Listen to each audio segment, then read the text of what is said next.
Now, over the weekend, the President of the Republic of Ghana, His Excellency Nana Addo Akufo Addo, he was in Vancouver. Vancouver is one of the states or towns in Canada, Ontario, Canada, and then he was there to, talk about some issues, or he was there to give his speech. And this particular program which was happening was a women empowerment program. They were actually celebrating women on that particular show, and the president happened to be the guest of that particular show, which was filled with almost about 1,000 women on that particular scene. So the president, as always, was engaged in a conversation, and then they asked him, why is it that women don't take up much positions in his government and also all around the world? And shocking enough, according to the president, what we have on tape, he said that fewer women, about 52% of women make up public positions, right? And even out of the 52%, 30% of them are those people who are visible. Say we are seeing them. So okay, out of all women, 100%, only 30% are the people who are in positions and are actually working. And even the fewer people who are working, they are not dynamic. Or you see where we said dynamism. They are not dynamic. They are not even making sure, they are not even bringing or doing anything to bring out a difference. Do you get what I'm saying? Say they are static. Each and every time they will do more things to come up with different ideas and excel among their comrades, among their male comrades. This was the comments that the president of the Republic of Ghana said, and shocking enough, even the people or the persons who were interviewing him, they all got upset, and we saw the video. We'll be playing an excerpt of it in a minute. They got really upset. Now, based on this particular happenings, a lot of people have come to blast the president of the Republic of Ghana. According to people like Gifty Oche or Gifty Auntie Oche, and also this particular lady whose name is Lydia Forson, she is an actress, and also our own Anabisu, she is the NDC Women's Commissioner. They are saying the president, as at now, should either apologize or step down. Let's check out the video of what the president said. When we come back, we'll give you how this issue is gradually turning into a national discourse, and if we don't take time, it's going to affect the image of our president, Nana Addo Akufo Addo, negatively. Check out this video of what he said at Vancouver. That not enough movement is being made by the 52% of the Ghanaian population that are women to be able to be in the position to make these decisions. The cabinet that I have, some 30% of them are women. 30%. 30%. It's not good enough. So it doesn't 20% reflect more next year. Well, yes. And as if they re-elect me, we'll see. But if you campaign on that, they might. Is that push that is key. And we are not. This may sound, for the ears of people like Ella, very reaction. We're not seeing enough dynamism and activism on the part of those who are seeking this new. We're not.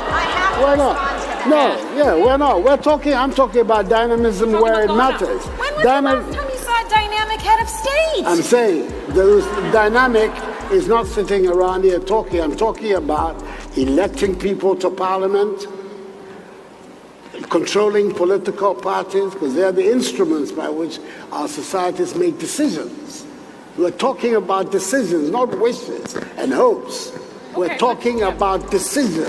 It is decisions that is going to make the difference. So that was the video of Nana Addo Akufo Addo, giving the speech at Vancouver, and actually women are not impressed, because I personally believe that what we men can do, women can actually do it better. In fact, they can even do it more and more better if they really put themselves, or if they really task themselves that this is exactly what they want to do. I have here with me Star Lady.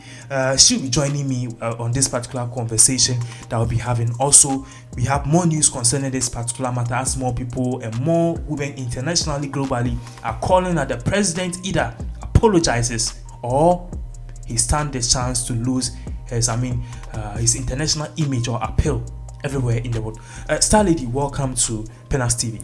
Thank you so much, Ernest. All right, so first of all, I believe you are not happy. You are not a feminist though, but then every woman is an activist. What do you make about the president's comments? Thank you so much for the question. You know, when you were speaking, you made a very profound statement that what men can do, women can actually do it better. And I don't know why Nana Addo should really go to an extent of saying that the 30% of women in his government, the women that he himself, he has really employed them to work for him, even in politics or in Ghana here. You are saying that they are not dynamic or they don't really put in much effort. So why did you even put them there in the first place? Does it mean that in selecting those women, he didn't think about it twice before doing it? Or does it mean that he's really not appreciating what they are doing? See, we are all aware of the effort that women make when it comes to the issue of politics. We have the likes of Equiador who even want to come to power. No, I wouldn't let you understand what you are saying, but then I don't think the president of the Republic of Ghana will even make such comments to downgrade women. You see, but he did.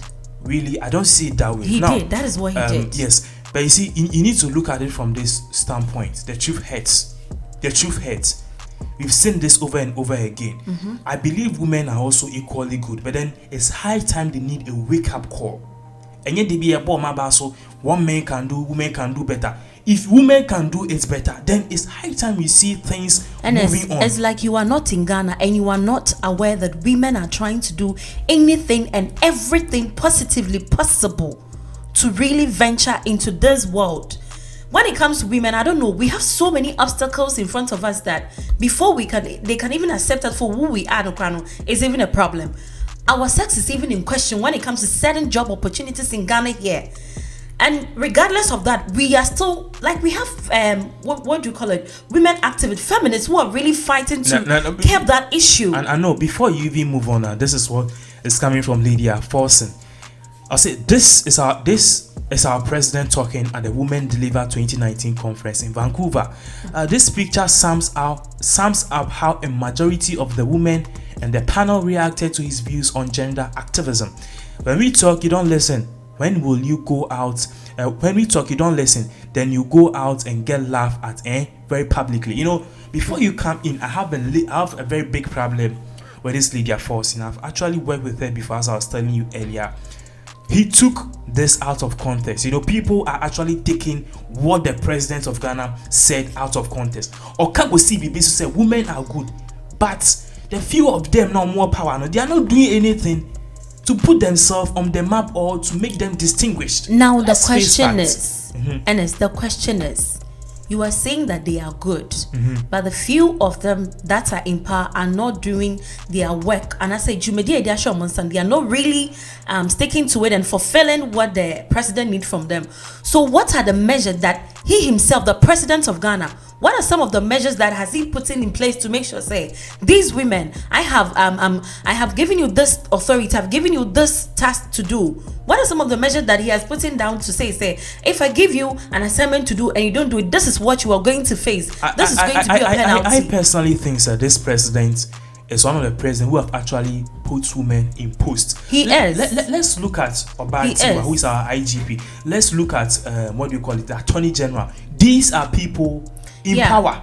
And then so I think that Ghanaian women or the world in general, they should actually be thanking him. In fact, they should even give him a medal. If Nana Akufo had put it this way, so some women in power are not fulfilling their duties, we wouldn't have problem with him. Because that IGP you are talking about, the Tiwa of the woman you are talking about herself, people are annoyed with her. With the issue concerning the Takrady girls, no bad one say, and now Bekase, when girls not now, see what you were just saying it to make family. You know, some of these people, he should remove them from where they are and put the right people who are willing to do the job. Instead of him to say women who are in power are not doing their job. Women, they are doing it. But he himself, he has not put in the right people to do what he wants. I understand what you are saying, but this is also what is coming from the communication minister whose name is Esla Owusu. Now this is what she is saying. She too is a woman. According to her, she said that women should be thankful to the president who by his comments has revived a styled women's activism. Listen to this. This is a woman, Esla Owusu. I mean, just before the election, she was a lawyer. Do you know what she's trying to say here? Nana Addo is saying that when it comes to women activism and dynamism, women are not, we are not putting in our best. Yeah. But the woman is trying to say that we should be thankful to him. Yes, we have to, because at least he has shown the world that what he's saying is not true. Because of course, honey, if it is true, and women will choose to ignore that. If we really agree with him, we wouldn't come to bash him like this. I hope you understand what I mean. Yeah, I understand. But then before I even move on, I have some statistics here. This particular statistic, if you're listening, is going to vindicate the president of the Republic of Ghana. Remember, I said we have people like Nana Oyelitha, who was the former general minister, attacking the president of the Republic of Ghana. But listen to this. J.J. Rawlings, at his first term, since he came to power, the first democratic or the first republic, he said first term he put in only 15% of women in power. The second term he put in 13.58. J.A. Kufuor, his second term he put in 11.43. J.E.A. Mills, his first term he put in 18.35. John Mahama, his first term he put in 17.86. Nana Akufo, his first term he has put in almost 20%. Madam, Pewi. Let's face fact. The problem is not about he putting them there. The issue at hand is that why should he say that the women who are there are not doing their job? Then it means that he also failed on his path of choosing the right people to perform the duty that he wants them to do. Somebody will ask, there been crown a president video near boy in one to himself. Now this is what is happening. See, we are not seeing enough dynamism and activism on the part of those who are seeking. I'm talking about dynamism where it matters, electing people to parliament, controlling political parties, but because they are the instruments by which our societies make decisions. Akufo-Addo argue. You see, people are getting this man out of context. By the statistics, he has put 20% of people in power. Now, before you even move on, this is what Anabisu, who is the NDC communications or the women's organizer, the women's commissioner. This is what she's saying in a video. Take a look at this video. So that was the video of our own Anabisu, who is the NDC women's commissioner, saying that she believes Akufo-Addo's comments are out of place. In fact, he even needs to be stripped of his presidential role and what's why a president here in the Ghana. This is what is coming from Hannah Bisu. And a lot of people, including Gifty Auntie, a lot of people are still on the president's neck that he should apologize. A+2 have also come out to show his support that the president, what the president said, is in the right accord. I want to ask you a question before we take leave of our lovely subscribers. If you are doing something and you are relaxed, okay, and somebody prompts you, first of all, or maybe a dream, no, maybe you were working harder, but now it seems like you are relaxed and the person is prompting you. Is that prompt an insult? It is not an insult. So then it ends the case that the president has never insulted anybody. No. This is not a prompt. This was not and is never going to be a prompt. Before he even made that statement, he himself said that he knows that what he's going to say is it will spark some sort of controversies. But he went on ahead to say it. I mean, there is a nice way. We are not saying that sugarcoat it. There is a nice way to. Do you know that I can come to you, something that I will say to you, you get annoyed. Someone will come and say the same thing to you, but you'll be cool. It all depends on how you're going to say it. Yes, but then you see, the truth hurts here. Let me tell you something. If a driver, if a driver is driving a car, you're in a car and the driver is over speed, and you tell the driver, you'll get an accident. I want to ask you, is it a curse or a fact? It's a fact because you were speeding. So he said a fact. He didn't. He said it. He didn't. That was not a fact. All right. So this is where we leave you guys, and then we want you to also join in the conversation. And in this particular argument, I personally believe the president actually said a good thing. It needed. It's high time somebody like the president of the Republic of Ghana will come up and wake up women who are sleeping. This was not a wake up. Women who don't want to work. Women who believe that they can stand and circle and do whatever they want. As I said, women can do better than men. So we need somebody to prompt them, telling them that they should take their studies serious, telling them that they should take their work serious, telling them that they should aim at higher heights because they can do more than women. I believe the president of the Republic of Ghana did an excellent job by his comments. And then those who have ears will understand and listen. Subscribe if you are new and also share and like this video. Thank you very much for watching.